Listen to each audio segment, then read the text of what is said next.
안녕하세요. 네, 그 라이브를 같이 하다 보니까 그 라이브에 음성이 안 나왔었나 봐요. 그래서 이제 조절해서 됐으니까. 자, 일단 아까 이제 말씀드렸던 거, 그 출제 경향 및 학습 방법이라고 3장 넘기면 있는 요 부분 있죠? 예. 여기 메가랜드 공인중개사 기본서 3장 넘기면 그 출제 경향 및 학습 방법에 법이 이제 6개 법인데 국토계획법 보시면은 내용이 이제 총칙부터 거기 도시군 계획 등 용도 지역 지구 구역 해가지고 문항수가 27회, 28회에서 거기 31회까지 해서 어느 파트가 제일 많이 나왔냐? 31회 보시면 그 특이한 게 있는데 그 0이라고 보이고 있고 개발행위 허가 파트가 4라고 되어 있는 게 하나 있을 거예요. 개발행위 허가가 그동안 1개 나오다가 2개 나오다가 3개 나오다가 이번에 4개가 나왔었거든요. 그래서 개발행위 파트가 좀 많이 나오고 있고 최근 그래서 30% 중에 12문제가 거기서 나온다. 그리고 도시개발법 15% 문항수가 거의 도시개발사업 시행 파트에서 나온다. 그럼 내가 나중에 공부를 하더라도 구역 지정 파트하고 시행 파트 위주로 보고 나머지 시간 없으면 비용 부담 보칙은 안 봐도 되겠다. 이렇게 가야죠. 여러분 나중에 공부할 때 뭘 벌어야겠다라는 판단을 못 하겠다 그러면 이걸 보고 버리셔야 돼. 아셨죠? 안 그러면은 내가 다 해야 될 것 같다 그러면 이제 그때 전략을 또 잘 짜야 되기 때문에 그래서 이거 표를 만든 거예요. 제가 할 일 없어가지고 한 문제 나온 거 다 세가지고 제가 다 쓴 거예요. 이거 어디서 몇 문제 나왔다 그거 다 체크해가지고 한 거기 때문에 최근 5년간 나왔던 기출 유형이니까 그거 위주로 좀 공부하시면 될 것 같아서 정리해놨고 30일의 총평은 제가 한번 써봤어요. 한번 읽어보시면 되겠습니다. 그리고 이제 출제 방법, 학습 경향, 뭐 공부하는 방식에 대해서 교재 구성 특징 써놓고 그다음에 이제 차례 나올 거예요. 그럼 차례가 이제 국토계획법부터 나오겠죠. 지난 시간에 국토계획법이 왜 바뀌었다라는 거 그 얘기한 거고 그거에 대해서 이제 법조문이 이제 1조부터 2조까지 있는데 그게 이제 구성이 될 때 페이지가 이제 나올 겁니다. 거기 20페이지 있죠. 20페이지. 20페이지라고 써 있을 거예요. 쭉 넘기면 페이지 20페이지 1편에서 국토의 계획 및 이용에 관한 법률 해가지고 거기 전국 토지에 대해서는 계획을 먼저 짜니까 맨 위에 국토종합계획이라는 게 하나 있을 거예요. 국토종합계획 밑에 도종합계획이 있고 근데 거기는 시험 범위가 국토기본법은 우리 시험 범위가 아니라서 바로 밑에 국토이용계획 해가지고 국토계획 및 이용에 관한 법이 이제 거기서부터가 우리 시험 범위인데 거기 도시군 기본계획, 도시군 관리계획 밑에 이제 전국 토지를 도간, 농자 4개로 나눴죠. 이게 바뀌면서 법 체계가 바뀌었기 때문에 지난 시간에 설명드린 게 이거 설명드린 거 이해도끼에서. 그리고 이제 오른쪽에는 이제 체계도 21페이지는 3가지 계획의 체계도인데 나중에 이제 공부하다 보면은 제가 판서하는 거 보여드리는 거 있으면 여기 요거를 판서하는 거니까 나중에 이거 참고해서 보시면 되고 그게 22, 23까지가 중요한 부분 파트로 이제 체계도로 하나 만들어 놓은 겁니다. 그리고 이제 24페이지 여기 1장의 총칙 있죠. 모든 법은 첫 장이 다 총칙이에요. 그래서 1조에 있는 재정 목적부터 시작하는데 여러분이 법조문 갖고 공부를 하면은 이게 눈에 잘 안 들어와서 읽기 편하게 목적, 용어 정의 1항, 2항에서 그냥 편집만 다시 한 거예요. 그냥 노가다 한 거죠. 그렇게 해서 하는 거고 얘는 다 법조문이라 공법은 별도로 법조문을 따로 볼 필요는 없습니다. 그래서 요 지난 시간에 했던 게 어느 파트였냐면 용도 지역 파트를 잠깐 설명을 드렸는데 자, 여기다 페이지가 66페이지 잠깐만 보시겠어요? 66페이지 보시면 제3장에서 용도지역, 용도지구 구역에서 지난주에 프린트 드린 게 여기 프린트 드렸던 거예요. 본 거 같죠? 거기 그거 프린트 드렸던 거고 이어서 여기 용도지역 알았으면 이 이 땅에다가 우리는 건축물 짓 거잖아요. 그럼 건축물을 지을 때 건축 관련된 내용 이제 보려고. 그래서 건축물의 개념. 그럼 만약에 내가 땅에다가 건물을 짓 거야, 여기다. 건물을 짓 건데 건축물이 뭐예요? 라고 하면 일단 건축물이 뭐야? 그러면 사람이 들어가야 되죠. 사람이 들어가야 된다는 얘기는 사람 들어갔어. 사람 들어갔어. 가장 중요한 게 이뻐야 돼, 아름다워야 돼요, 안전해야 돼요. 어디서 들은 것도 있네. 이쁜 것도 중요하고 아름다운 것도 중요하지만 제일 중요한 게 이제 안전입니다. 안전. 그럼 안전하기 위해서는 하늘에서 비가 와. 눈이 와. 와가지고 해야 될 거 아니야. 그러면 이걸 막으려면 뭐가 있어야겠구나. 이 지붕이 있어야죠. 지붕이 그냥 공중부양하진 않거든. 그럼 지붕을 받치기 위해서는 당연히 뭐가 있어야 돼? 기둥이 있어야 돼. 기둥이 없으면 뭐라도 있어라. 벽. 그래서 이걸 기둥이라고 부르고 이걸 우리는 벽이라고 해요. 근데 이게 엉덩이를 살짝 탁 쳤더니 쓱 움직여. 그럼 이거는 부동산이 아니죠. 그래서 여기는 토지의 정착이라는 표현이 있어야 돼. 그래서 토지의 정착이라는 말 표현이 있어야 되고, 그리고 반드시 있어야 되는 건 뭐고요? 지붕하고 기둥이 있든지 아니면 뭐라도 있든지. 그럼 이제 키워드 나왔네요. 꼭 있어야 되는 건 지붕이란 말이고 정착돼야 되고, 사람이 인공을 가하여 제작한 시설물이라고 그래서 우리 세 글자로 뭐라고 그러지? 인공을 가하여 제작한 시설물. 인공을 가하여 제작한 시설물. 공작물이라고 그래. 그래서 우리가 만든 건 다 공작물인데, 공작물이 범위가 클까? 건축물이 범위가 클까? 우리가 만들어낸 건 모두 다 공작물이야. 그럼 그 공작물 중에 자 볼까요? 제가 오늘 올림픽 대교 타고 건너왔는데 한강이에요. 한강인데 이렇게 해서 올림픽 대교가 있어요. 중간에 이렇게 뭐 이렇게 표시도 돼 있고 위에 무슨 이렇게 뭐 멋있게 뭐 해놓은 거 있더라고요. 올림픽 대교 아세요? 올림픽 대교는 건축물이에요? 건축물 아니에요? 건축물이 되려면 여기서 꼭 있어야 되는 게 뭐랬지? 지붕하고 기둥이 있거나 지붕하고 벽이 있거나 해야 되는데 얘는 뭐가 없는데? 지붕이 없어요. 건축물이 아닌 거야. 근데 사람이 만들어낸 거죠. 그럼 얘도 공작물이고 얘도 공작물이야. 그 중에 지붕하고 기둥이 있든지 지붕하고 뭐가 있든지 벽이 있든지 그러면 건축물인데 얘는 지붕이 없으니까 그냥 공작물인 거야. 그럼 어느 게 더 개념이 더 큰 거네? 건축물이 아니라 공작물이 훨씬 더 큰 거예요. 수많은 공작물 중에 지붕하고 기둥이 있든지 아니면 벽이 있든지 그거에 해당되면 건축물로 보겠다 해서 요거예요. 지붕하고 기둥, 지붕하고 뭐? 벽. 근데 만약에 혹시 이런 거 봤어요?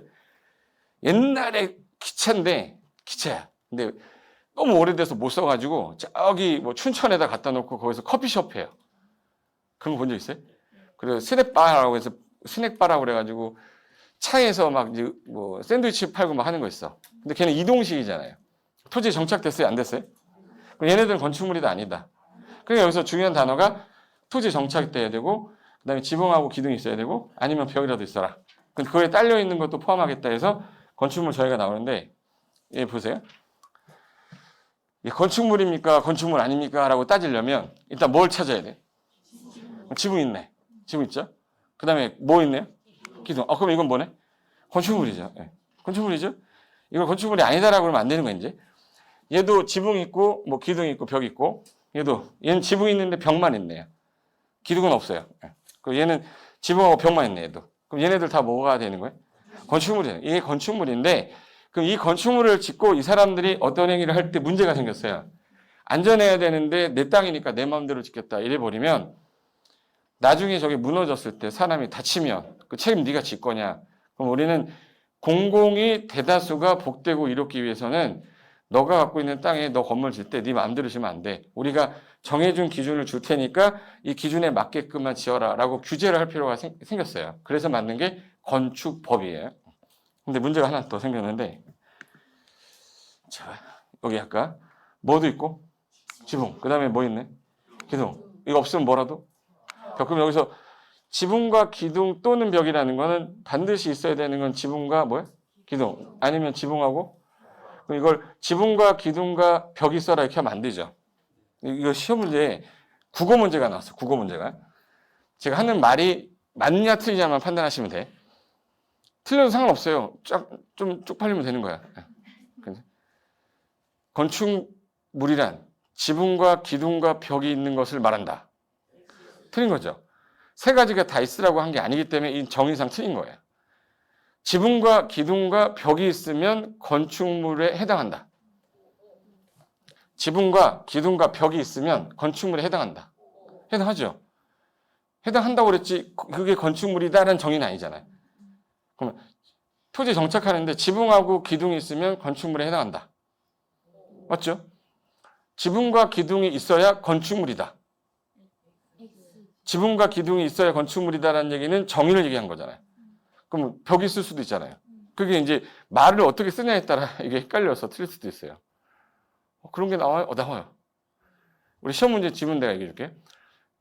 18회 때인가? 18회 때 기출 문제인데 토지에 정착하는 공작물 중에 지붕과 기둥과 벽이 있는 것을 건축물이라 한다. 지붕과 기둥과 벽이 있는 것을 건축물이라 한다고 그랬어요? 지붕과 기둥 또는 벽이 있는 거라고 했어요? 또는이라고 했잖아요. 이걸 괄호 바꿔서 냈었어요. 저한테 뭐라 하면 안 돼. 이건 출제위원이 이렇게 낸 거예요.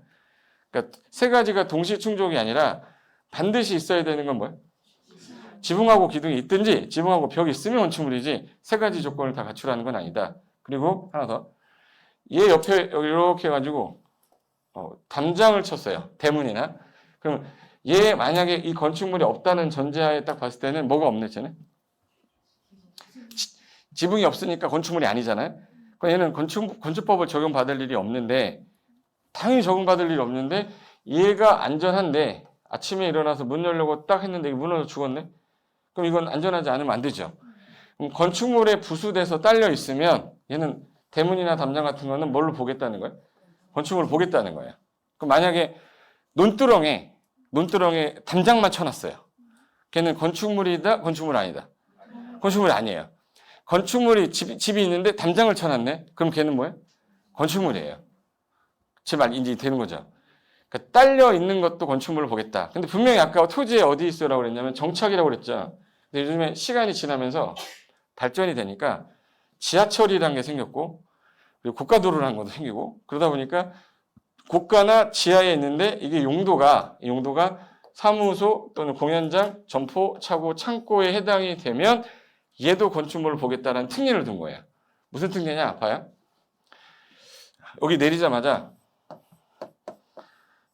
이렇게 해가지고 노량진역 이렇게 했어요. 있고 뒤쪽에 이게 뭐죠? 어떻게 알아? 센스쟁이. 63빌딩. 아, 여기 센스 합격하실 것 같아 느낌이. 63빌딩 뒤쪽에 딱 보면 이제 노량진역 있잖아요. 근데 얘는 분명히 어디냐면 여기 도로예요. 근데 고가 위에 있어요, 얘가. 사람들 내려가지고 우리 내려오잖아요, 이렇게. 노량진역 내릴 때. 그럼 쟤는 고가에 있는데 사람들 바글바글 하는데 이거 안전해야 돼요? 안전 안 해서 그냥 불나면 다 죽어버려야 돼? 안전해야 되니까 얘도 건축물로 취급해서 무슨 법을 적용해야겠다.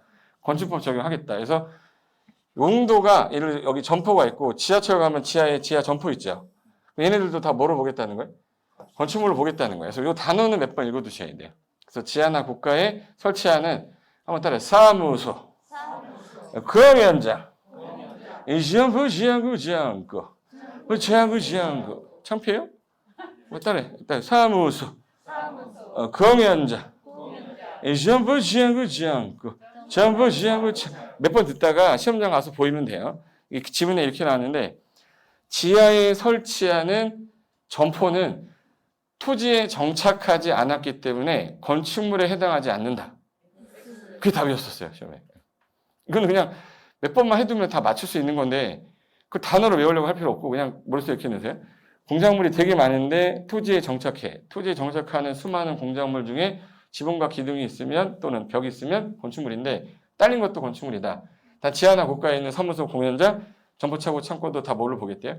건축물을 보겠다. 그럼 이 건축물을 가지고 내가 어떤 행위를 할 거 아니에요? 그 행위하는 거를 규제해야 사람들이 이거를 짓는 행위는 건축행위라고 그래요. 지어놓은 거를 뜯어 고친대요. 중요한 부분을. 그걸 대수선행위라고 그래요. 지어놓은 용도를 내가 쓰고 있다가 다른 용도로 바꾸고 싶은 거야. 다른 용도로 바꾸는 거를 용도 변경이라고 그래요. 그래서 건축법에서는 딱 세 가지 나옵니다. 건축을 하는 행위, 건축행위. 뜯어 고치는 대선행위. 그 다음에 기존에 있던 용도를 바꾸는 용도 변경 행위인데 그걸 누구한테 어떤 절차로 하냐를 규제해 놓은 게 건축법이에요. 사전에 제일 먼저 건축물이 뭔지는 알아야죠. 그럼 공작물하고 건축물하고 뭐가 차이점이냐? 얘는 건축법을 받아요. 근데 공작물 같은 경우는 건축법을 안 받고 시설물 안전 및 관리에 관한 특별조치법이라고 해서 다른 법을 받는데 공작물 중에 약간 위험한 거는 이거 건축법을 좀 적용해야겠다라고 뺀 것도 있어요. 단순 암기하는 건데 그건 어디 있냐면 교과서 따로 판서 따라 쓰지 마시고 여기 384페이지에 잠깐 보실래요? 384페이지 가시면 건축법 총칙 파트예요. 거기 보시면은 용어 정의해가지고 27회, 28회, 29회, 30회하고 지난 시험이 몇 회였죠? 31회 때도 나왔어요. 제가 31회 나온 거 다 체크해냈다고 그랬잖아요. 그래서 32회 때도 나오겠죠. 32회 때 우리 시험 때도 나올 건데 거기 쌍가로 이번 건축물은 28회 때 용어 정의로 나왔는데 거기 토지에 정착하는 수많은 공작물 중에 지붕과 기둥 또는 벽이 있는 것과 이에 딸린 시설물 아까 대표적인 게 대문하고 뭐였죠? 담장. 그리고 지하나 고가의 공작물이 있는데 뭐예요? 사무소, 공연지, 이시야 보지 않고 그 시험장 가서 제 목소리 들리면 돼. 그리고 밑에 있는 그림이 요 그림이었고 근데 얘네들 중에 잡아요. 수많은 공작물 중에서 그 안에 뭐가 들어있는 거예요? 건축물이 들어있어요. 뭐하고 뭐를 갖춰야 되냐면 지붕하고 뭐를 갖춰야 되냐면 기둥, 지붕하고 벽. 그럼 요런 놈들만 건축물을 보겠다는 뜻이에요. 그럼 얘네들은 무슨 법을 적용받냐? 건축법 받아요. 얘네들은 건축법 적용받지 않습니다. 안 받아요. 나머지들은. 근데 얘네들 중에 규모가 좀 커가지고 위험한 것 같은 경우는 야 건축법 적용해. 야 너도 요거는 일정 규모를 초과하면 너는 건축법을 적용하겠다 해서 뺀 거예요. 그게 385페이지에 심화라고 써있는 박스표입니다. 일단 공작물이지만 건축물로 취급하는 공작물이다. 요거는 작년에 나왔어요. 30회라고 써있죠. 그럼 31회 때는 안 나왔으니까 32회 때는 또 나올 가능성이 있어진 거죠.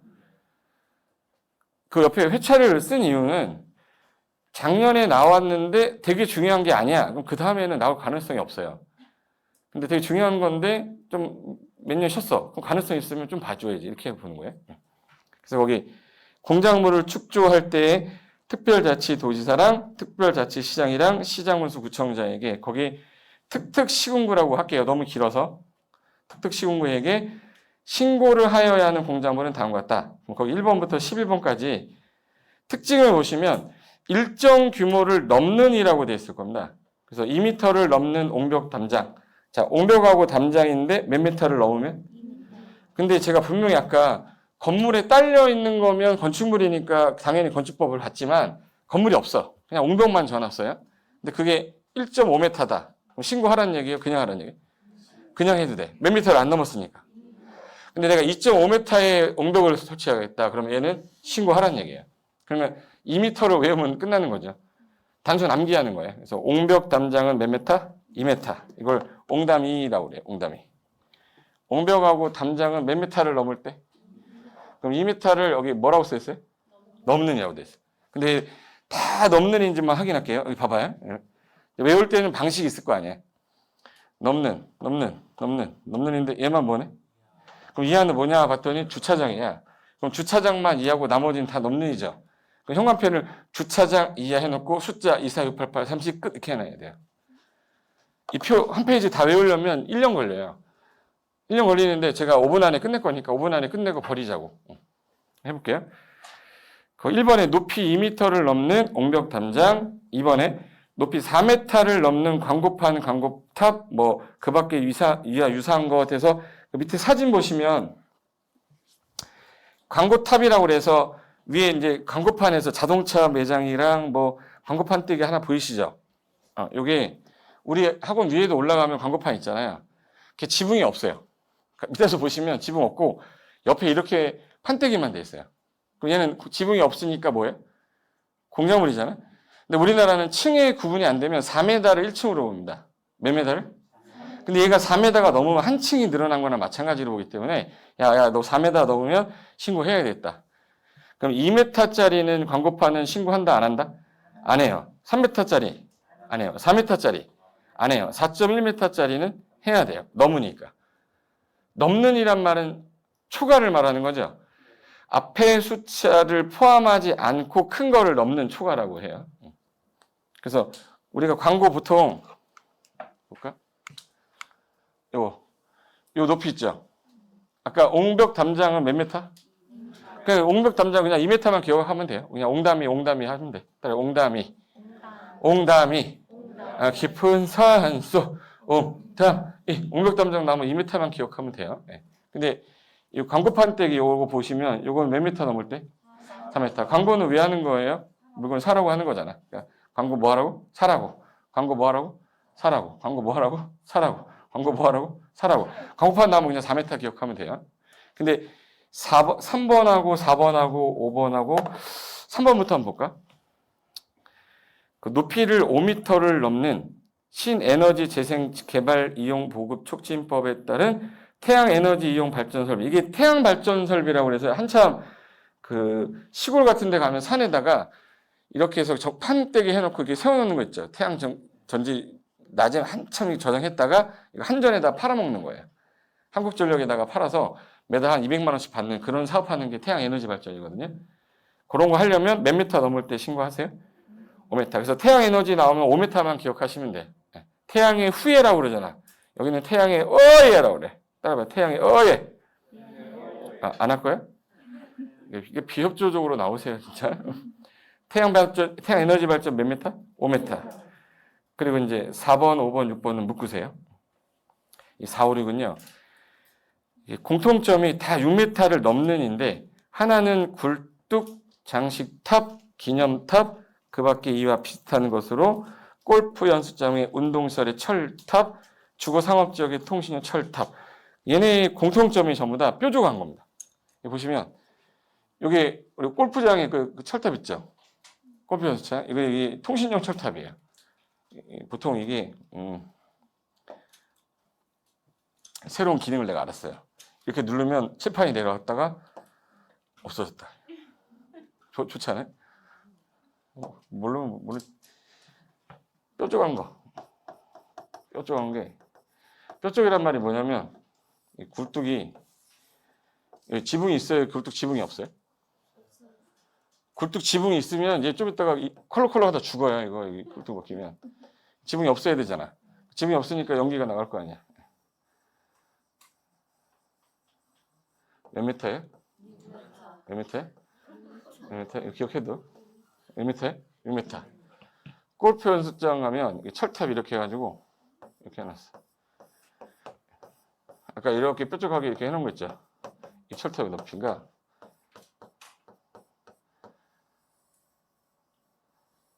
몇 미터예요? 몇 미터예요? 6m. 이렇게 돼 있지. 몇 미터예요? 6m? 앞으로 골프 연습장 나오면 6m 하나 기억해두면 돼. 철탑이죠. 통신용 철탑은 여기 있는 통신용 철탑이에요. 이렇게 연결하는 거. 이거 몇 미터예요? 6m. 몇 미터예요? 이렇게 했는데도 기억이 안 나면 어쩔 수 없어. 뾰족한 거 무조건 몇 미터다. 기억하시면 돼요. 그래서 뾰족한 거는 6배 쪽이라고 그래요. 그럼 이제 옹담, 이 광고는 사라고. 태양의 어예. 뾰족한 거 6. 다였어.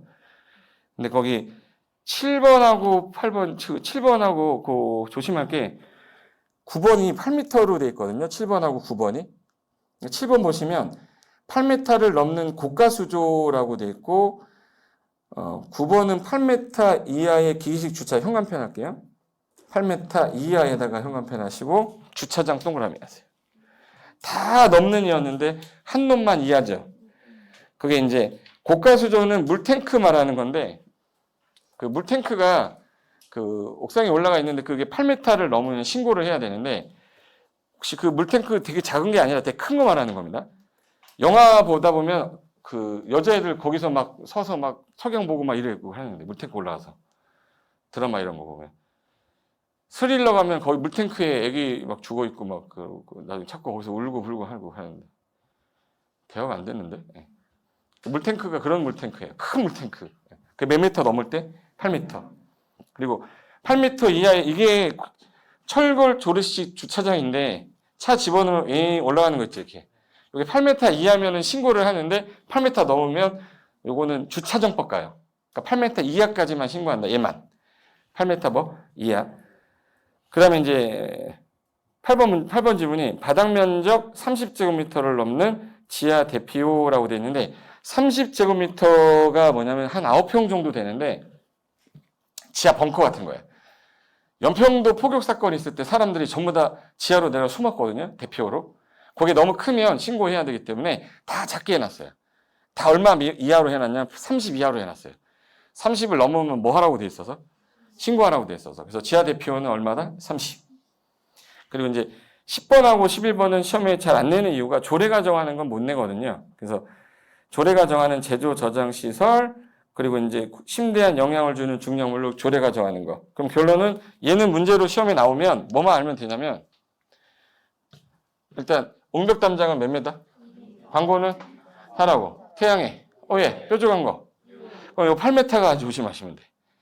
고주팔인데 고가수조는 8m 뭐? 넘는. 주차장은 8m 이하. 지하 대표는 얼마야? 30. 그럼 이거 숫자만 기억하면 되는 거예요. 해볼까?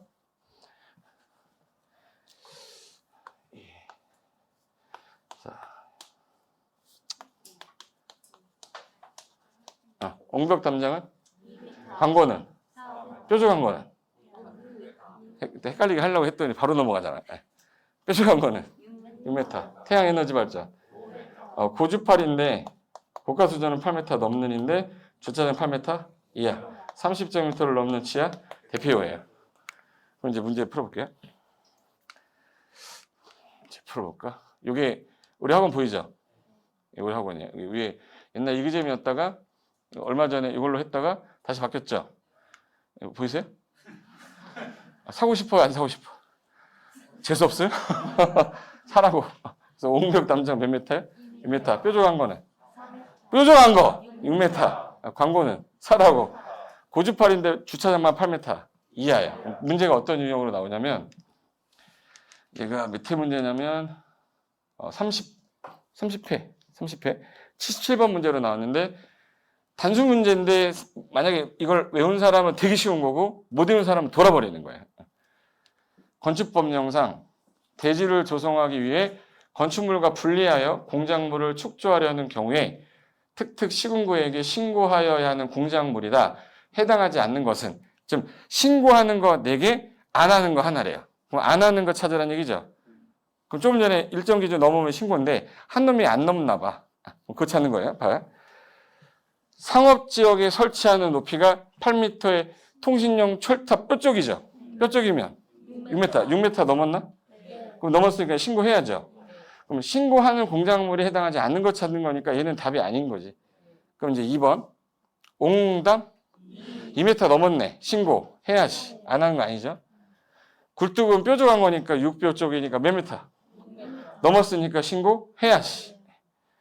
지하 대표는 아까 얼마야? 30 넘었죠? 신고해야. 장식 다 뾰족한 거니까 몇 미터? 6m 안 넘었으니까 신고하지. 그럼 신고하는 공작물에 해당하지 않는 거 찾으세요 했으니까 답 몇 번이에요? 5번. 그럼 이제 한 달 뒤에 자격증 확 하면 날로 받으면 되는 거예요. 답 몇 번이? 5번. 막 어려운 건 아닌데 문제 유형이 이렇다는 거예요. 좀 전에 표시할 때 그 30회 때 나왔다고 그랬잖아요. 이 30회 문제 이 문제가 이 문제였었어요.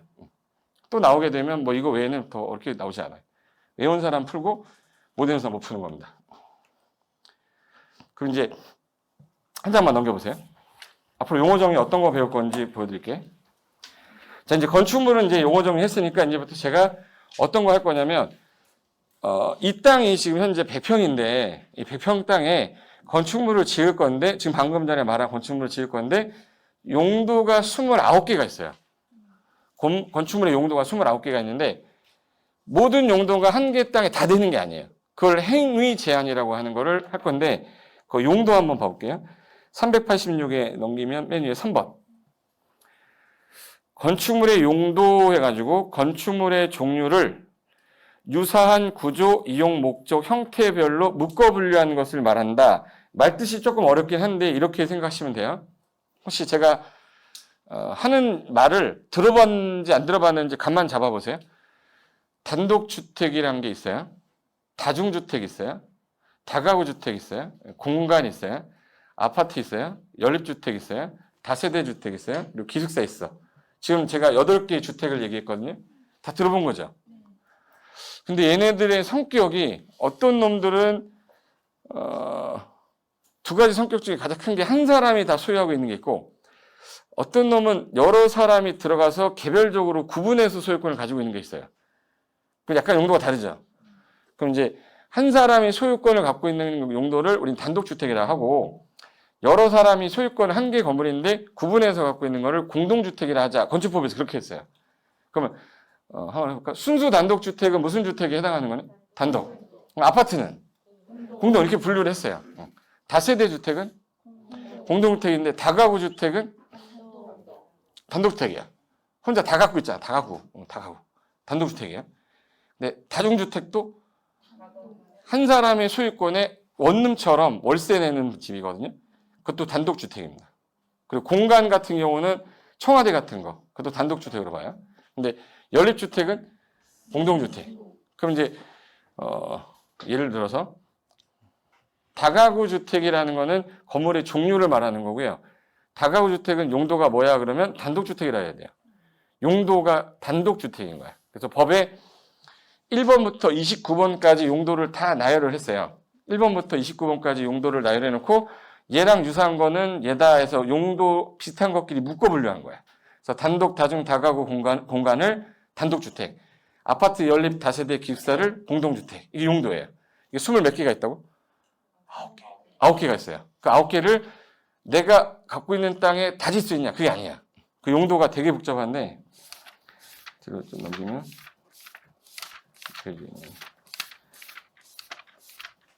페이지가 417페이지 있어요. 417에 가면, 찾았어요? 용도별 건축물의 종류라고 해서 1. 단독주택이라고 해놓고 동그라미 1, 2, 3, 4 있죠? 그 1번에 단독주택, 다중주택, 다가구주택 공간에서 그 1, 2, 3, 4는 건물의 종류인데 이 네 가지가 형태가 유사해서 한꺼번에 부를 때 1번에 단독주택이라 한다. 2번 보시면 공동주택 써 있죠? 그리고 1번에 동그라미 1번에 아파트, 연립주택, 다세대주택, 기숙사에서 아연세기 써 있잖아. 걔네들을 한꺼번에 부를 때 공동주택 이렇게 부른대요. 그럼 이게 1번부터 2번부터 해가지고 몇 번까지 나와야 되는 거야? 29번까지 나와요. 29개 용도니까. 그래서 3번에 1종 근생, 뒤에 넘기면 4번에 2종 근생, 5번에 문화집회시설, 그래서 뒤로 쭉 넘기면 29번에 야영장 시설이라고 나올 거예요. 찾았어요? 그럼 29개의 이 용도를 지금 현재 어느 땅에서 허용이 되냐 안 되냐 이거를 이제 행위제한이라고 그래요. 예를 들어서 자, 이 땅이 일종 전용주거. 지난 시간에 용도지역 잠깐 설명하면서 일종 전용주거지역은 단독주택 위주로만 지어야 되는 땅이라고 규제해놨어요. 근데 내가 이 땅이 있는데 100평을 내가 샀어. 여기다가 내가 지려고 하는데 여기다 아파트를 한번 줘볼까? 연립주택을 한번 줘볼까? 연립을 짓겠다. 연립주택이 안 돼요. 몇 종? 일종 전용주거지역은 단독주택 중심이라 공동주택이 안 돼. 그러니까 내가 일종 전용주거 땅을 사시면 단독주택 위주로만 줘야 되니까 아까 1번에 있던 단독, 다중, 다가구 공간은 질 수 있어도 뭐는 지면 안 돼요? 아파트 연립 다세대 기숙사가 안 돼. 그럼 해당 용도 지역에 건축물의 용도를 제한해놨다. 이걸 행위제한이라고 하는 거예요. 그러니까 이제 토지 개념을 알려면 이 건물의 개념을 알아야 되기 때문에 미리 제가 건물 개념을 설명을 드리는 거라고. 그래서 종류로 따지면 445개가 있는데 445개의 종류가 있는데 이 종류를 유사한 거를 묶어 분류한 거를 아까 29개의 뭐라고 그래? 용도. 그래서 여기 종류 4개를 뽑아서 단독, 다중, 다가구, 공간 이 4가지를 한꺼번에 부를 때 1번에 무슨 주택? 단독주택에서 이렇게 뽑다 보니까 445개를 29개로 줄인 거예요. 그 페이지가 그래서 여기 되게 양이 많은 거예요. 이거를 다 외우라고 안 하니까 걱정 안 해도 돼요. 다 외우지 않아도 되는데 잘 나오는 게 단독, 다중, 단독주택, 공동주택, 그 다음에 1종 근린생활하고 2종 근린생활에서 분류하는 거 정도는 내요. 그거는 제가 따로 설명할 거니까 29개가 있구나 정도만 아시면 돼. 됐어요. 그럼 요거 상태에서 이제 오늘 하는 게 국토의 계획 및 이용에 관한 뭐예요? 법이에요. 부동산학계는 어제 배운 그 과목 빼고는 전부 다 뭐로 돼 있냐면 법으로 돼 있어요. 그래서 법 공부를 좀 해봤던 사람은 상관이 없는데 법 공부를 안 했던 사람들은 내가 만약에 건축법을 봐야 된다 그러면 건축법이 있고 건축법 시행령이 있고 건축법 시행 규칙이 있어요. 근데 이 세 가지로 구분이 되어 있는데 또 어떤 경우는 건축법 조례를 또 봐야 되는 경우도 있고 이게 무슨 말인지에 대한 개념이 안 잡히면 답답하고 짜증나기 시작해요. 한 개 빼고 다 법인데 그렇다고 해서 법 공부를 따로 할 수는 없잖아요. 법대 나온 것도 아니고. 그래서 제일 처음에 법에 대한 개념은 좀 잡고 가야 되기 때문에 법에 대한 설명을 좀 하기 전에 우리나라 법 체계 중에 국토기본법이 아까 시험 범위상의 국토기본법 여기 있어요. 근데 아까 국토기본법은 시험 범위 아니라고 그랬죠. 얘가 없다는 게 아니라 국토기본법이라는 게 있어, 상위법으로. 그리고 국토기본법 있고, 이 국토기본법 안에 계획이 있는데 도시군 기본계획, 도시군 관리계획 있고 아까 도간, 농, 자로 나눠진 됐잖아요. 근데 도시가 아니었던 지역을 도시로 개발하기 위해서 만든 법이 도시개발법이라는 게 있어요. 도시 안에서 주거, 상업, 공업지역인데 오래된 건물들이 밀집되어 있어서 이 건물을 철거하고 새로 지려면 재개발을 하거나 재건축을 해야 돼요. 그건 도시정비법이라는 게 또 있어. 그러니까 여기저기서 관련된 법이 있고 용도지역을 바꾸기 위해서 도시로 만들기 위한 법이 또 있고 그러니까 법들이 되게 많은데 그 법들이 어떻게 구성되어 있냐 이 정도는 알고 시작을 해야 되는 게 맞잖아. 그죠? 그래서 법이란 글자를 제가 한번 보여줄게. 옛날에 왼쪽에 이거 뭐라고 하지 이걸? 물수변에다가 이거를 사라질 거, 갈 것자라고 그러는데 그래서 우리가 보통 말하는데 법이란 글자가 원래 이렇게 단순하지 않았고 이랬었어요. 얘가 이쪽이 이제 삼수변이고 그리고 이게 사라질 것자고 그리고 여기 이제 중국에서는 요게 이제 해태란 동물인데 상형문자예요. 해태 다리가 4개 달려 있는 뿔이 있는 동물이거든요. 그 이 동물을 해태라고 불렀는데 그 해태가 어떤 건 동물이냐면 신화에 나오는 동물인데 이 사람하고 분쟁이 생기면 둘 중에 한 놈이 잘못해서 분쟁이 생겼을 거 아니에요? 그럼 그 분쟁을 다툴 때 얘를 사용했어요. 그래서 이 동물을 이 사람 몸에 갖다 대면 뿔이 이렇게 사라져. 사라질 것 같은 거예요. 그래서 사라지면 걔가 나쁜 놈인 거야. 그걸 판단할 때 쓰던 신화에 나오는 동물인데 근데 그거를 판단하는 이 해태가 내가 친한 사람이니까 봐주고 얘는 친하지 않으니까 좀 약간 불이익 주고 이러면 안 되잖아. 그럼 물이 이렇게 평평하게 흐르듯이 어디에 치우침이 없이 판결을 하고 규제를 해야 된다. 그래서 그걸 법이라 한다 이렇게 만들었대요. 근데 그게 시대가 지나면서 간단하게 야 이거 글씨 좀 편하게 쓰자 해서 이렇게 바뀐 거래요. 이렇게. 그래서 여기 동양에서는 요거 물수변에 해태치하고 갈것자를 결합해서 썼는데 그때 당시에 중국에서 쓰던 이게 시시비비를 가릴 때 요 동물은 이런 능력이 있으니까 얘를 갖다 쓰고 죄가 있는 자에 갖다 대면 뿔이 싹 사라진대요. 그래서 그걸로 했는데 법이란 평평한 물처럼 어떤 공평하게 분쟁을 해결하는 규범이고 옳고 그름을 판단하게 되는 악을 제거하는 규범이라고 해서 그때 당시 쓰던 법이 요 글자가 시간이 되면서 이렇게 바뀐 거래요. 그럼 이 법을 그러면 이제부터 누가 만드냐? 법 누가 만들 것 같아요? 원래는 우리가 만들어야죠. 우리가 만들어야 되는데 우리가 바쁘잖아. 그래서 우리가 뽑은 사람이 있어. 우리가 뽑은 사람들이 어디 모여서? 국회에 모여서 법을 통과시키고 개정하고 제정하고 만드는 기구를 만들었어요. 그래서 국회에 뽑아놨죠. 그럼 법들이 수천 개인데 수천 개 중에서 뭔가 원칙이 되는 하나의 가장 강한 법을 하나 만들어야 될 거 아니에요? 그래서 이거 우리가 대한민국에서 만들어 놓은 법이 대한민국 뭐예요? 헌법이에요. 그래서 법 중에 법에서도 가장 센 법. 무슨 법? 헌법이 가장 상위법입니다. 그래서 국가 최고 상위법인데 헌법에 만약에 위배가 되는 법률이 나온다? 그럼 다 효력이 없다라고 하게 됐어요. 헌법에 대표적으로 어떤 게 써 있냐면 여러분이 만약에 대한민국 안에 살면서 여러분의 생명권 보장해주죠. 국가가. 내 자유권, 재산권 보장해주잖아. 그래서 헌법의 기본권을 보장해줍니다. 국민의 기본권을 보장한다라고 써놨고 대신 기본권의 보장을 받는 대신에 국가가 보장을 하기 위해서는 제도적으로 뭐가 필요하니? 돈이 필요하니까 세금을 좀 내세요. 그래서 납세 의무도 부과하고 남자 성인 20세 이상이 되면 군사 관련돼서 국방의 의무도 있죠. 그래서 어떠한 의무를 부과하는 대신에 내가 너에 대한 기본권은 봐주겠다. 근데 우리 부동산 얘기할 거니까 부동산 얘기하는데 제가 기본권 중에서 재산권 얘기할 거예요.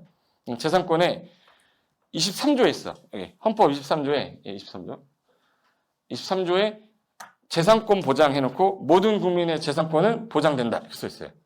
그럼 보장을 하되 1항 모든 국민의 재산권을 보장해주되 재산권의 침해 등을 할 때는 법률로서 하되 정당한 보상은 하여야 한다 이렇게 써 있어요. 그럼 내가 갖고 있는 재산권이 있었는데 도로가 결정이 됐어요. 그럼 이 사람이 이 도로를 만들기 위해서 이걸 수용할 때 정당한 뭘 해주라는 얘기예요. 보상. 보상을 안 해주면 헌법에 합치되지 않는 거죠. 그걸 헌법 불합치라고 그래요. 헌법에 합치되지 않으면 효력이 있어야 돼요, 없어야 돼요? 그래서 헌법 불합치 판결 맞아가지고 나온 게 도시공개시설부지 매수청구제도라는 게 있어요. 결정해놓고 10년 동안 사업도 안 하면서 나중에 보상금도 지급도 안 했어. 그러면 지목이 된 사람은 땅 사달라고 매수 청구해라라는 제도가 나온 게 헌법 불합치 때문에 나온 거거든요. 그래서 모든 법률은 요 헌법에 맞아야 되는데 요 밑에 법들을 만들다 보니까 수천 개의 법이 만들어진 거야. 처음에 만들 때는 법이 몇 개 없었겠죠. 살다 보니까 하나씩 법률이 생긴 거예요. 생기다 보니까 제가 강의할 때만 해도 부동산 관련된 공법이 제가 99년도에 강의했거든요. 그때 당시에 많아야 한 1000개?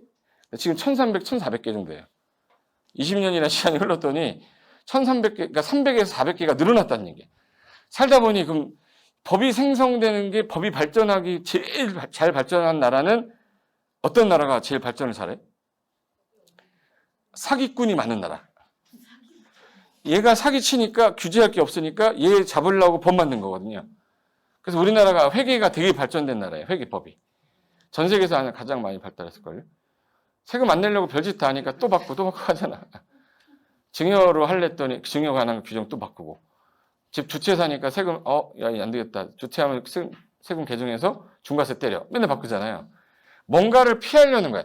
국가가 만들어 놓은 법을 피해가지고 법망을 피하는 거예요. 법을 어겼다는 뜻이 아닙니다. 현재 규제하고 있는 법에서 규제를 안 하고 있는 거는 규제를 못 하잖아요. 그럼 그런 거는 우리 절세가 되는 거예요? 탈세가 되는 거예요? 응? 법에서 규제를 안 해. 근데 이렇게 하면은 세금을 줄일 수 있어. 그러면 이거는 법을 위반한 게 아니에요. 이건 절세예요. 근데 예를 들어서 법이 있는데 하지 말라고 했어요. 그럼 법을 위반해서 이탈한 거죠. 그럼 그냥 탈세가 되는 거예요. 탈세를 해야 돼요? 절세를 해야 돼요? 절세를 하려면 법을 공부 많이 해야 돼요. 그럼 법을 많이 공부해서 절세를 딱 하고 있었는데 그게 좀 많이 대중화되면 정부가 야 이거 하나 만들어. 추가돼서 법조문 들어가요. 그러니까 이제 사기꾼이 많은 나라가 법이 발달한다. 그러니까 독일 봐. 얼마나 발전을 많이 했어요. 히틀러 몰라? 독일 법이 되게 발달한 나라예요. 근데 그걸 거기 나라 걸 베껴 오다 보니까 우리나라도 발전한 거지만 그러면 법이라는 건 그럼 헌법 위에 밑에 오늘은 요 법 만들고 내일은 요 법 만들고 하다 보니까 늘었겠죠. 근데 이걸 누가 만들어야 된다고? 국회의원들이 그러면 다 모여야 되는데 이분들이 바빠요. 할 일이 없어요. 바빠. 맨날 치고받고 싸우고 하느라고 이게 국회 통과가 안 되면 법안에 계류만 돼 있고 통과가 안 되고 맨날 그냥 떠 있는 거야. 이거 불편하지 않냐? 그래서 얘네들이 만든 게 그러면 세 가지 단계로 나누자. 중요한 기본 원리는 법률이라는 거에서 규제를 하고 아주 세부적인 것들을 좀 자주 바뀌는 것들은 시행령으로 내려서 시행령은 국회 통과 없이 대통령이 공포하면 바로 효력 발생하는 거예요. 그래서 그걸 대통령이 공포한다고 해서 시행령이라고도 하고 다른 말로 뭐라고도 해? 대통령령이라고도 해요. 근데 여기서 아주 세부적인 양식, 서식 이런 것들을 세부적으로 만드는 건 각 부서에서 하세요. 각 부서, 국토교통부에서 만들면 국토교통부령이 되겠죠. 총리령도 있고 훈령도 있는데 그중에 우리는 국토교통부니까 국토교통부령이라고 하는데 걔를 시행규칙이라고 그래요. 근데 얘는 법률은 어디를 통과해야 된다고? 통과를 해야 되는데 얘는 국회 통과 안 해도 되고 그냥 명령과 동시에 바로 효력 발생하는 거예요. 그럼 자주 바뀌거나 규제를 좀 해야 되는 것들은 법에다가 올려놓는 것보다 어디로? 시행령. 그래서 시행령은 자주 바뀌어요. 개정이라고. 그래서 이번에 뭐 투기관해지고 조정대상지역 지정하고 막 뉴스에 나오죠. 다 시행령에 있는 것들이에요. 그래서 문재인 대통령이 도장 딱 찍으면 바로 되는 거야. 나 혼자만 지금 심각한 것 같은데 그냥 대통령이 공포함과 동시에 시행령이 바뀌어버리니까 대통령이 하자는 대로 가는 거예요. 문재인 대통령이 끝나기 전까지 그분이 하는 대로 가는 거야. 우리나라 끌려가는 거지 뭐. 대통령령이라고 해놨는데 법을 그렇게 만들어놨기 때문에. 그러면 이 세 가지가 왜 나왔냐? 설명 좀 드릴게요. 옛날에 건축법이란 게 있었어. 건축법 1조, 2조, 134조가 있었어요. 만약에 8조에 건축물을 건축할 때 우리나라는 지진이 옛날에 많지는 않았는데 최근에 지진이 많이 나면서 야 건축물을 건축하는데 4층 이상 건축물을 건축하면 좀 지진에 대해 안전해야 되니까 기둥이 두꺼워야 될까요? 얇아서 무너져서 확 죽어버려야 될까요? 두꺼워야 돼. 그래서 최소 기준을 30cm. 예를 든 거예요. 기둥의 두께는 몇 cm 이상일 것, 30cm 이상일 것. 이게 법조문인 거예요. 그럼 나는 이제 건물 지려면 5층짜리 건물 짓겠다. 그러면 설계를 뺄 때 기둥의 두께는 25cm면 허가 안 나온다는 얘기예요. 근데 미국에서 아메리카에서 신자재를 만들었는데 신소재 강도가 콘크리트보다 높고요. 자재비도 되게 싼데 1cm밖에 안 되는데 얘보다 강도가 더 세. 그러면 30cm 이런 두께 있는 기둥 벌고 1cm 정도 되는 거가 더 강도가 세면 활용도가 더 높잖아요. 그럼 빨리 이거 수입해야 돼요. 이거 그냥 바라보고 있어야 돼. 수입해야지. 그래서 갑이라는 애가 이걸로 하겠다고 설계를 빼서 허가 신청을 한 거야. 그랬더니 여기서 이 조문에는 뭐 안 써 있잖아. 몇 cm 이상이라고? 그럼 여기는 조문이 없으니까 이 법을 빨리 만들어야죠. 만들려면 어디 통과해야 된다고? 국회 통과해야 되는데 맨날 치고받고 싸우고 있어요. 그럼 이거 못 바꾸잖아요. 그럼 이제 2년, 3년 만에 통과가 된 거야. 그럼 3년 후에 이게 진행이 된다는 건 그 3년의 시간을 얘는 손해를 보는 거잖아요. 불편하지 않냐. 그래서 여기서 1항, 2항 있고 기타 필요한 사항은 그 밖에 필요한 사항은 대통령령으로 정한다 이렇게 써놨어요. 대통령령으로 정한다는 말은 시행령이 있다는 얘기예요. 그래서 이제 건축법 시행령 그래서 1조 재정 목적, 2조 목적 쭉 해가지고 34조가 있는데 24조에 건축법 8조 2항에 따른 대통령령이 정함이란 다음과 같다 해서 1항, 2항, 3항 있잖아요. 이거를 요 3항에다 추가해. 무슨 소재를 썼을 때는 1cm 이상이어도 가능하다 썼어요. 그럼 이거 시행령 공포하자마자 대통령령 공포하자마자 바로 효력 발생하는 거죠. 그럼 바로 허가 날 수가 있어요. 불편하지 않게 하려고. 근데 기타 서식 중에 얘는 구체적인 서식은 국토교통부 령이 정한다 해놓으면 이제 건축법 시행령, 건축법 시행규칙. 이 시행규칙도 1조, 2조, 3조 쭉 해가지고 47조 있는데 그 중에 9조에 건축법 시행령 24조 사항에 따른 국토교통부 령이 정합니다는 다음과 같다 이렇고 서식 같은 거 만들어놨대요. 그럼 요거랑 요거 세 개를 같이 봐야 하나의 법조문이 되는 거야. 이해되셨어요? 근데 3단계로 해놨기 때문에 내가 어디를 봐야 될지를 잘 모르는 거야. 건축법 봐봐 그러면 어디 봐야 되는 거야? 이렇게 하면 건축법은 이걸 보라는 거야. 건축법 시행령 봐봐 그럼 이거 봐야 돼요. 건축법 시행규칙 보세요 그러면 이거 봐야 돼요. 근데 세 가지를 한꺼번에 부르고 싶은데 이거 어떻게 부르지 하다가 그러면 법률하고 명령 써 있죠. 두 글자를 한꺼번에 부를 때 남자친구 줄여서 뭐라고 그러죠? 남친. 그럼 법률하고 명령 줄여서 법명하면 법 이름 같잖아요. 그래서 명자를 안 쓰고 뒤에 명체를 썼어요. 그래서 법령 이렇게 한 거야. 그래서 여기 법령이라고 써 있죠. 그럼 이제부터 제가 건축법 그러면은 얘를 얘기하는 거야. 건축법 시행령 그러면 얘를 얘기하는 거야. 건축법령상 그러면 세 개 다 얘기하는 거야. 이해되셨어요? 이해가 안 되면 나중에 법조문 읽을 때 건축법 시행령 몇 조 이렇게 하면 그걸 못 찾아요. 그게 무슨 말인지 모르니까.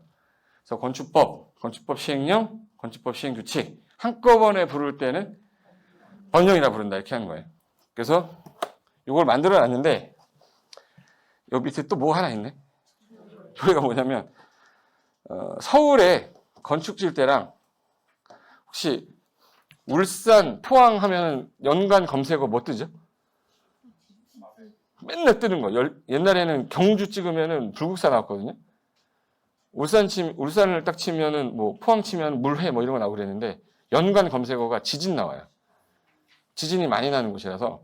그러면 서울에서 건축할 때랑 울산 쪽에서 건축할 때 어디가 더 위험성이 커요? 거기는 지진에 대해서 규제를 더 강하게 해야 돼요.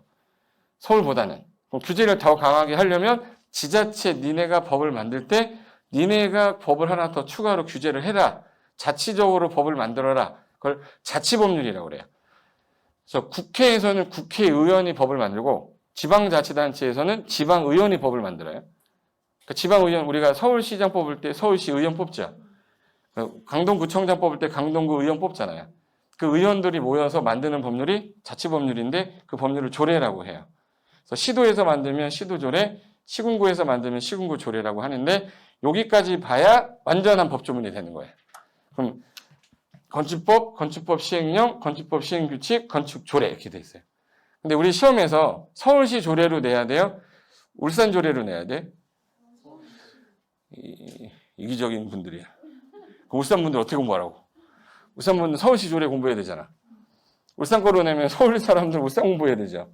그러니까 조례는 시험에 낼 수가. 그러니까 조례는 시험법이 아닌 거예요.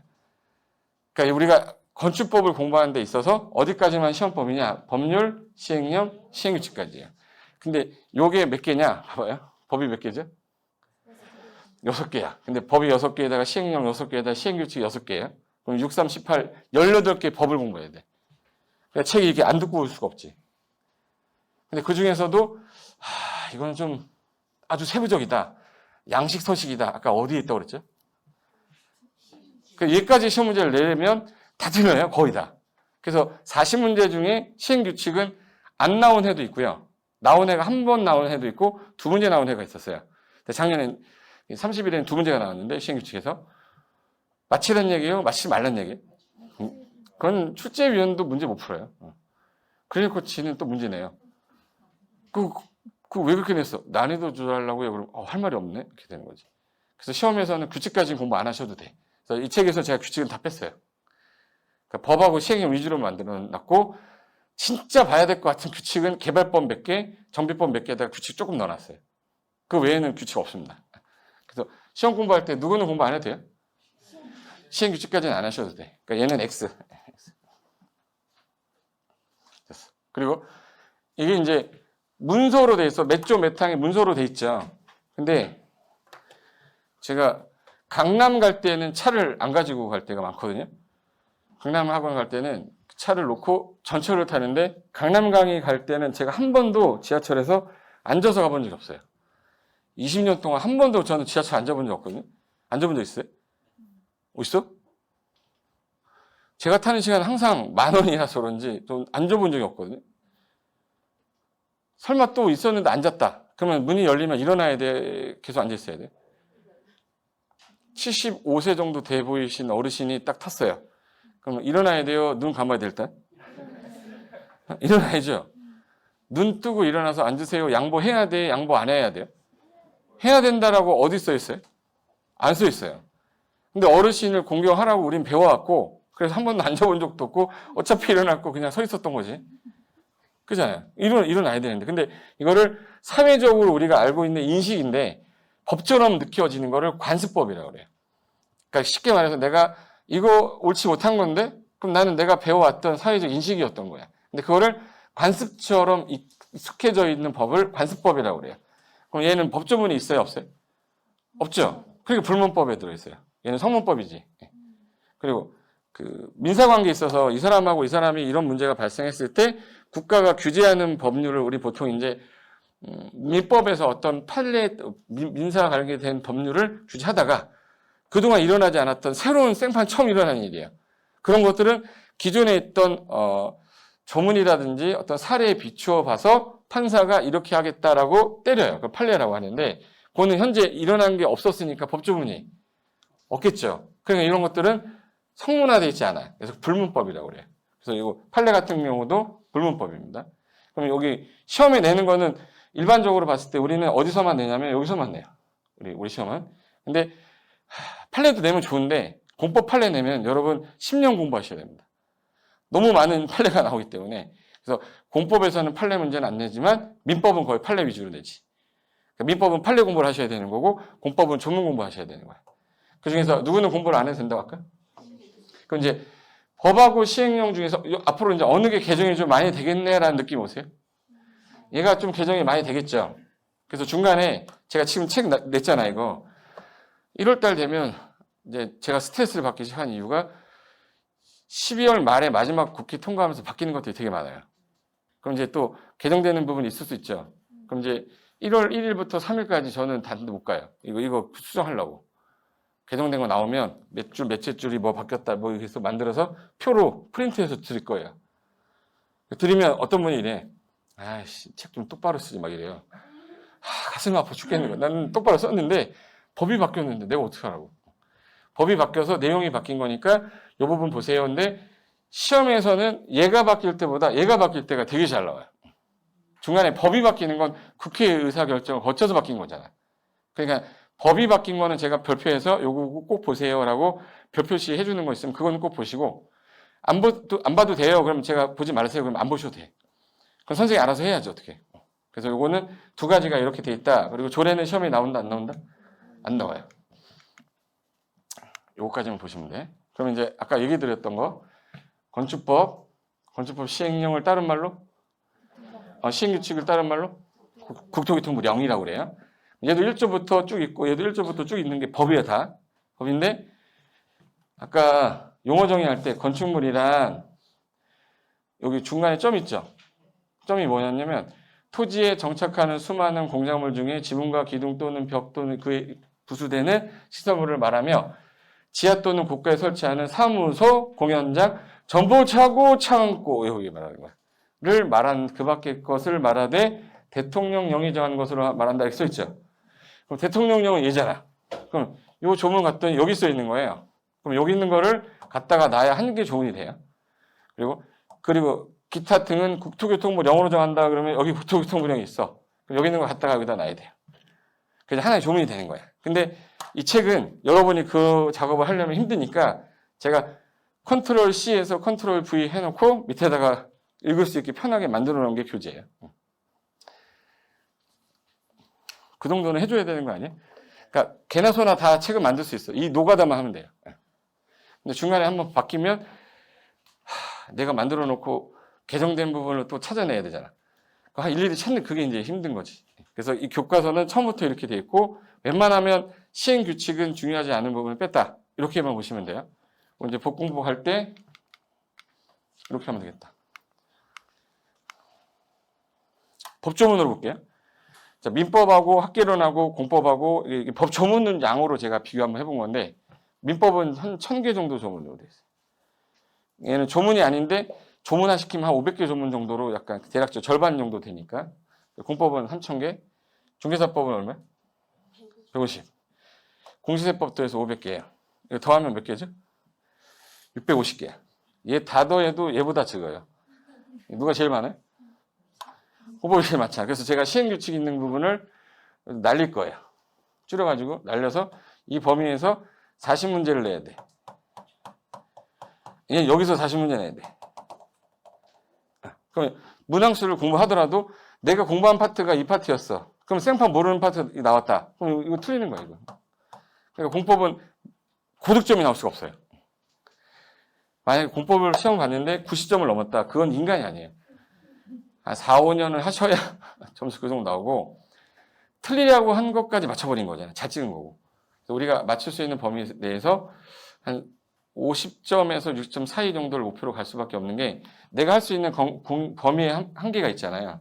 그래서 잘 나오는 거 이제 전체적인 내용 공부한 다음에 잘 나오는 파트 있죠. 그걸 이제 압축해서 줄여가야 돼요. 그래서 제가 시험에 잘 나오는 부분이라고 해서 따로 교재 만들 거예요. 거기 있는 것만 달다 해도 24개는 맞출 수 있어요. 그러니까 처음에 근데 이것만 갖고 하면 안 되는 게 미친 척하고 여기서 딱 내버렸어. 그럼 이거 끝나잖아. 그래서 이 정도 범위 내에서 한 바퀴 돌려놓은 상태에서 줄여가서 시험장 가는 거예요. 안 그러면 공법은 공부 절대 쉽지 않아요. 그러니까 제가 정해놓은 프로그램대로 따라오시면 되는 거야. 아셨죠? 누가 이거 딱 하고 나더니 공법 위주로 해야겠다 이 생각을 했나 봐. 미친 거야. 뭘 위주로 공부해야겠다가 딱 보이네. 적은 거 위주로 해야지. 얘가 90점 나올 수 있는 거잖아. 얘를 9점 맞아야죠. 얘를 9점 맞겠다 그러면 몇 배를 해야 돼 공부를. 그러니까 얘는 조금 떨어져도 상관없는데 얘를 올려야 돼. 얘를. 저는 그래서 중개사법을 제일 점수를 많이 올려야 된다고 생각하는 사람이고 공법 많이 해가지고 좋지. 나는 내가 공법 선생이니까 공법 많이 하세요 하면 좋죠. 그 사람한테 떨어뜨리려고 하는 거야. 그럴 필요까지는 없는데 그렇다고 내가 뭐 나중에 시험 끝나고 뭐 욕이나 안 먹으면 다행이에요. 1년 내내 공부했는데 공법은 45점 나왔고 중개사법 80점 나왔어. 누가 더 감사한 선생이야? 중개사법에서 감사하는 선생님이고 나는 죽일 놈인 거예요. 나 때문에 떨어질 뻔했으니까. 그래서 항상 공법은 욕먹는 과목이고 중개사법은 약간 그래도 양이 좀 적다 보니까 그 반복해서 하면 점수가 나오니까 그거 위주로 해서 올리시면 되니까 그래서 이렇게 하시고 얘가 근데 법이 하나죠. 얘는 공인중개사법 시행령 시행규칙 이걸로 끝이잖아요. 근데 얘는 아까 법이 몇 개가 넣었는데 6개죠. 6개 시행령 시행규칙 다 있잖아요. 이렇게. 그래서 양이 많은 거예요. 지금 말 이해되셨죠 이제? 요 학계론 빼고는 다 법이라서 그거 위주로 이제 정리하면 됩니다라고 보여드린 거예요. 이제 전략은 무슨 법 2차는? 무조건 무슨 법? 중개사법. 그 서브하는 과목은 공법이다 이렇게 생각하세요. 그러니까 이 부분은 제가 아까 뭐 한다 했죠? 지웠어요. 우리는 뭐하고 뭐 위주로 할 겁니다. 법률하고 시행령. 그래서 2021년 10월 넷째 주 토요일 시험 전까지 중간에 한 번씩 개정될 수 있어요. 그럼 개정되는 부분이 있으면 그 부분에 대해서는 제가 프린트 드릴 거니까 빠지지만 않으시면 개정되는 건 그냥 그대로 따라가는 거지 어느 날 하루 모아가지고 개정된 걸 확 한다 이럴 수가 없어요. 오늘 또 뭐가 개정될 수도 있고 내일도 뭐가 개정될 수 있는데 그래서 한 3달에나 한 4달에 한 번씩은 제가 총 개정된 거 프린트로 조그맣게 만들어서 보내드릴 건데 그거를 본다고 해서 이해가 바로 되는 건 아닐 거니까 중간중간에 제가 개정되는 건 발표하세요 그러면 그런 거 위주로 공부하시면 됩니다. 아셨죠? 그래서 그럼 이제 잠깐 쉬었다가 이제 국토기획법상에서 사람들이 제일 싫어하는 거 그거 하겠습니다. 잠깐만 쉴게요.